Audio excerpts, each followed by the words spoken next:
കർണാടകത്തിലെ പ്രബല പ്രതിപക്ഷ കക്ഷികളായ ബി.ജെ.പിയും ജനതാദളും ഒന്നിച്ചു നിന്ന് മത്സരിച്ച് തോൽപ്പിക്കാൻ നോക്കിയിട്ടും എം.എൽ.സി തെരഞ്ഞെടുപ്പിൽ കോൺഗ്രസിന് തകർപ്പൻ വിജയം ലഭിച്ചിരിക്കുകയാണ്. അതായത് കർണാടകത്തിൽ നിയമസഭയ്ക്ക് പുറമേ ലെജിസ്ലേറ്റീവ് കൗൺസിലുമുണ്ട്. അതിലെ അംഗങ്ങളെ എം.എൽ.എ എന്നല്ല എം.എൽ.സി എന്നാണ് അറിയപ്പെടുന്നത്. അത് ലോകസഭയും രാജ്യസഭയും എന്ന പോലെ കർണാടകയുടെ ഭരണകാര്യങ്ങളെയും നിയമനിർമ്മാണത്തെയും ഒക്കെ നിയന്ത്രിക്കുന്നത് തന്നെയാണ്. ഭരണപക്ഷത്തുള്ള എം.എൽ.സിമാർക്ക് മന്ത്രിമാരാകാനുള്ള അധികാരവുമുണ്ട്. അവരെ തിരഞ്ഞെടുക്കുന്നത് എം.എൽ.എമാർ ഉൾപ്പെടെയുള്ളവരാണ്. അതിന് പ്രത്യേകം കാറ്റഗറിയുമുണ്ട്. ഇത്രയും പറഞ്ഞത് കർണാടകയിൽ നടന്നത് യഥാർത്ഥത്തിൽ കോൺഗ്രസിൻ്റെ ഒരു തേരോട്ടം തന്നെയായിരുന്നു എന്ന് വ്യക്തമാക്കാനാണ്. ഡി.കെ. ശിവകുമാർ മുഖ്യമന്ത്രിയായതിനു ശേഷം നടക്കുന്ന ആദ്യ തെരഞ്ഞെടുപ്പിൽ തന്നെ ശത്രുപാളയത്തെ പൂർണ്ണമായും തകർത്തെറിഞ്ഞുകൊണ്ട് നടത്തിയ ഒരു കിടിലൻ മുന്നേറ്റം ഡി.കെയുടെ സാമ്രാജ്യം അടുത്ത കാലത്തൊന്നും ആർക്കും തകർക്കാൻ കഴിയില്ല എന്നുള്ളതിൻ്റെ സൂചനയാണ് നൽകുന്നത്. അതാണ് നിയമസഭാ അംഗങ്ങൾ വോട്ട് ചെയ്ത ലെജിസ്ലേറ്റീവ് കൗൺസിൽ തെരഞ്ഞെടുപ്പിൽ 7-ൽ 5 സീറ്റുകളും സ്വന്തമാക്കി കോൺഗ്രസ് തകർക്കാൻ പറ്റാത്ത വിധം കരുത്തറിയിച്ചത്. കർണാടക മുഖ്യമന്ത്രിയായി ചുമതലയേറ്റ ശേഷം നേരിട്ട ആദ്യ രാഷ്ട്രീയ അഗ്നിപരീക്ഷയിൽ തന്നെ മിന്നുന്ന വിജയം സ്വന്തമാക്കാനായത് ഡി.കെ. ശിവകുമാറിന് കർണാടകയുടെ നായക പരിവേഷമാണ് പൂർണ്ണമായും നൽകിയിരിക്കുന്നത്.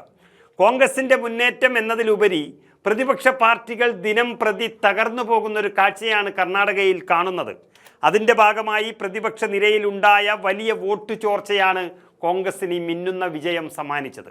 കർണാടകത്തിൽ ഒരു കാലത്ത് ന്യൂനപക്ഷങ്ങളുടെ രക്ഷകർ എന്നറിയപ്പെട്ടിരുന്ന പാർട്ടിയാണ് ദേവഗൌഡയുടെ JDS അഥവാ ജനതാദൾ. എന്നാൽ ആ പാർട്ടിയുടെ അധികാരം പ്രായാധിക്യം കൊണ്ട് മകനിലേക്ക് നൽകിയ ദേവഗൌഡ ആ മകൻ കുമാരസ്വാമിയുടെ കയ്യിലേക്ക് പോയതോടെ അധികാരത്തിന് വേണ്ടി എന്തും ചെയ്യാൻ മടിക്കാത്ത കുമാരസ്വാമി BJPയുമായി ചങ്ങാത്തത്തിലായി. അദ്ദേഹം മത്സരിച്ച മാണ്ഡ്യ ഒഴികെ ബാക്കി എല്ലാ സീറ്റുകളും നഷ്ടപ്പെടുത്തിക്കൊണ്ട് കേന്ദ്രമന്ത്രിയാകാനുള്ള മോഹം കൊണ്ട് 14% വരുന്ന ന്യൂനപക്ഷ വോട്ടുകളെ തന്നെ ഇല്ലാതാക്കി. ഇപ്പോൾ ജനതാദളിനെ പൂർണ്ണമായും കൈയൊഴിഞ്ഞിരിക്കുകയാണ് ന്യൂനപക്ഷ വോട്ടുകൾ. അതുകൂടാതെ ഗൗഡ സമുദായത്തിൽപ്പെടുന്ന വോട്ടുകൾ ഡി.കെ. ശിവകുമാറിന് പിന്നാലെയും പോയി. BJPക്കാർക്ക് പണ്ട് മുതലേ ഇഷ്ടമല്ലാത്ത കുമാരസ്വാമിയുമായുള്ള ഈ ബന്ധം BJP പ്രവർത്തകർ ആരും ഇതുവരെ മുഖവിലക്കെടുത്തില്ല ആ സംസ്ഥാനത്ത്. ഇതൊക്കെ കൊണ്ട് തന്നെ പ്രതിപക്ഷ ചേരിയായ BJP-JDS സഖ്യത്തിൽ നിന്ന് ഭരണപക്ഷമായ കോൺഗ്രസ് പക്ഷത്തേക്ക് വോട്ടുകൾ ഇങ്ങനെ ഒഴുകി എന്നാണ് തെരഞ്ഞെടുപ്പ് ഫലങ്ങൾ വ്യക്തമാക്കുന്നത്. നിയമസഭയിൽ കോൺഗ്രസിന് 3 സ്വതന്ത്ര MLA-മാരുടെ പിന്തുണയോടെ ആകെ 138 വോട്ടുകളാണ് ഉണ്ടായിരുന്നത്. ആകെ 224 MLA-മാരാണ് കർണാടകത്തിൽ ഉള്ളത്. അതിൽ 138ഉം കോൺഗ്രസിൻ്റെ കൂടെയാണ്. എന്നാൽ സംസ്ഥാനത്തെ രാഷ്ട്രീയ മണ്ഡലത്തെ മുഴുവൻ ഞെട്ടിച്ചുകൊണ്ട് കോൺഗ്രസ് സ്ഥാനാർത്ഥികൾക്കാകെ 151 വോട്ടുകൾ ലഭിച്ചതോടെ പ്രതിപക്ഷത്ത് നിന്ന് ക്രോസ് വോട്ടിംഗ് നടന്നു എന്നുള്ളത് ഉറപ്പായി കഴിഞ്ഞു. എങ്ങനെ നോക്കിയാലും മിനിമം 3 സീറ്റെങ്കിലും പ്രതിപക്ഷത്തിന് ജയിക്കേണ്ടതായിരുന്നു. പക്ഷേ 2 സീറ്റ് മാത്രമാണ് അവർക്ക് ലഭിച്ചത്. പ്രതിപക്ഷത്ത് തമ്മിൽ തല്ല് രൂക്ഷമായി. BJP കർണാടകത്തിൽ എപ്പോഴും പണം വാരിയെറിഞ്ഞ് കളിക്കുന്നവരാണ്. അങ്ങനെ ഭരണകക്ഷിയിൽ ഭിന്നതയുണ്ടാക്കാനും MLA-മാരെ ചോർത്താനും വേണ്ടി പ്രതിപക്ഷം ശ്രമിച്ചുകൊണ്ടിരിക്കുന്നതിനിടയിലാണ് തിരിച്ച് BJP പാളയത്തിൽ തന്നെ വിള്ളൽ വീഴ്ത്താൻ കോൺഗ്രസിന് കഴിഞ്ഞത്. അതാണ് ഡി.കെ. ശിവകുമാറിൻ്റെ രാഷ്ട്രീയ തന്ത്രം. മത്സരം നടന്ന ആകെ 7 സീറ്റുകളിൽ BJP നേതൃത്വം നൽകുന്ന NDA സഖ്യത്തിന് 2 സീറ്റുകളിൽ മാത്രമാണ് വിജയിക്കാനായത്. BJPയുമായി ചേർന്ന് സഖ്യം രൂപീകരിച്ച് മത്സരിച്ച JDSൻ്റെ ഏക സ്ഥാനാർത്ഥിയായിരുന്ന ഗോവിന്ദരാജു കനത്ത പരാജയം ആണ് നേരിട്ടത്.